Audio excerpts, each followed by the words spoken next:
Ooh, all right, man. Is it cold? Ooh, man. I came in this morning. We got some cold weather conditions here in Texas right now, and normally I would have stayed home. Well, I say normally. No, I wouldn't normally stay home. If you're an entrepreneur like I am, then you're always concerned about your equipment, your employees, your building, all kinds of stuff. And it's snowing pretty good here. We got winter winter storm or wintry mix, whatever you want to call it. Had freezing rain last night, sleet. Roads are iced over, and snow building up on them now. Got a pretty good. You can see behind me, pretty good snow coming down here in Texas and Fort Worth. But no, I just came in and wanted to check out everything with the buildings and the equipment. And like I said, if you're an entrepreneur like I am, you're always worried about your equipment, your company, all that kind of stuff. What's up, Scott? Oh man. So what I want to do is share with you what I do with my equipment here in Texas to keep it from freezing when we get cold weather like this. So I'm actually outside the building right now. Let me show that to you. Oh, I guess I got to turn the camera around. Do that real quick, and then I'll walk you through. Okay, so we're outside the building. Several bays here. We normally this is a big wash area right here, up here closer, but can't really quite see that because of what we got happening. But this would all be like right in through here, big concrete slab where we'd wash trucks and stuff that would pull in for a public wash bay, and it kind of goes right along here, up that edge in front of these two bays. And yeah, that's a better place to be, right, Scott? Inside where it's warm. But anyway, I'm going to walk you in here and kind of show you that not all this building. So we got a couple of trucks up here. But now what I want to do, the sound is working good on this, and it's working off my headset, not the outdoors. Not that windy, so either way, I hope you hear me all right. So I'm going to walk down here to the back of the yard and fix the camera. Ooh, I went the wrong way. There we go. And just talk to you guys about what we do with our outside equipment. So right there, there's a box truck, and we set it up the same way, but it's by the building, so you know there's a plug there. So what we've done out here is we've got we had the electric company drop the meter, and we put a breaker box because we ran underground electricity over to where we parked the trucks, and so everything back here. Let me switch the camera around. There we go. So you can check that out. See our trucks there parked along the fence. So they have an electrical hookup behind them, and that electrical hookup, probably the easiest way to say it, but a 110 volt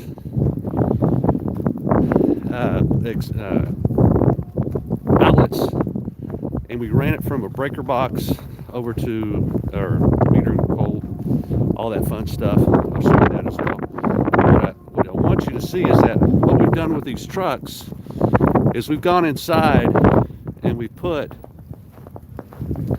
either a 1 or a ½ inch to 1 inch thick foam insulation, which you buy at the hardware store, line the inside of the trucks so they stay somewhat warm out here in the cold temperatures. And then and another thing we do, which I would assume that most people don't think of this, it takes a lot of energy to freeze or to change the temperature of water. So if you've got a big water tank inside that truck, say 500 or 600 gallons, it takes a while for that to change temperature, and it can hold the temperature inside the truck for a long time.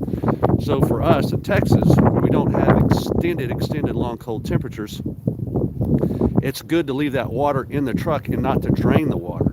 So we leave it in the truck. And now I'm going to show you these right here. So you can see the extension cords that are coming off of these outlets out here. And there's one covered up with a bucket so it doesn't get water inside the outlets. And here's one that's a little more of what you would expect to see with an outdoor outlet. So it's right here. And then as I walk back over here, I'll show you the pole where we ran underground electricity. Had the electric company drop a meter box on that pole right over there.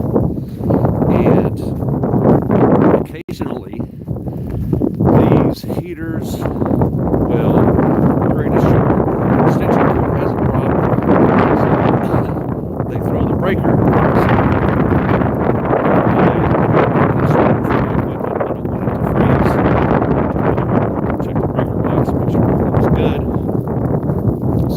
Real quick, I'll just open it up, show you all these. Circuits over there. So why do I worry about my equipment freezing? Well, because if your pump freezes up, it can crack the cylinders inside the head of the pump. It can warp the head of the pump, and when you go to fire that back up, it creates all kinds of damage. Now you got to replace a pump. If you're running a hot water machine with a heater, well, your heater coil, if those freeze, it cracks the coil, and then you have to replace a coil, which isn't easy. It's expensive. They weigh a couple hundred pounds, so it's not fun to pull them out and put them back in and rewrap them and all that some fun stuff. So, you know, I guess my point is, as an entrepreneur, you're always concerned about these things and thinking about what's going on with your business and your equipment, and think and plan ahead.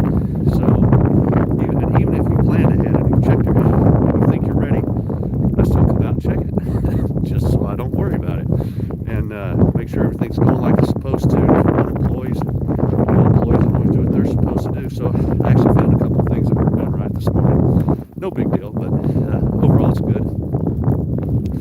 But anyway, I just want to share those tips, cold weather conditions, and if you don't know how to winterize your equipment or get it ready for the cold, we've been posting some videos up and have some videos that have been up for a while, and just check our channel.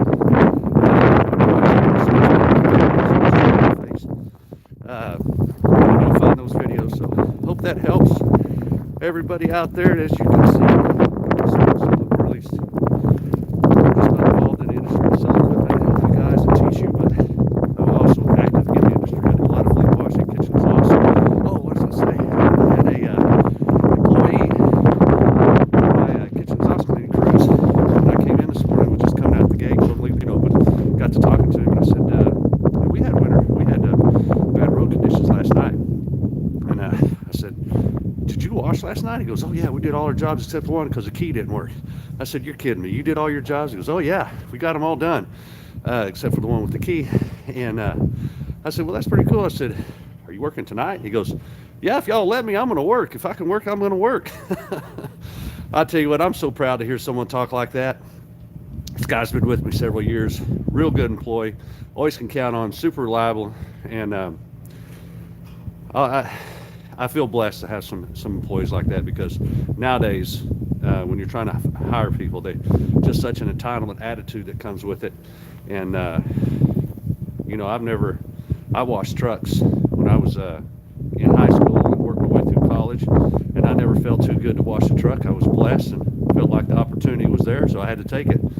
And I grew with it after graduated college, and this is where we are now. So never think you're too good to get dirty or to get out there and do any of this kind of work, because opportunities present themselves in all different kinds of forms and fashion.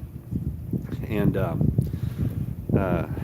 well, that's all I got to say for that. I hope I made a point. Anyway, y'all stay warm, stay safe, and that's what we do here at Sleep Life to protect our equipment. And check us out, follow us on YouTube. I appreciate anything we can. Well, I appreciate you listening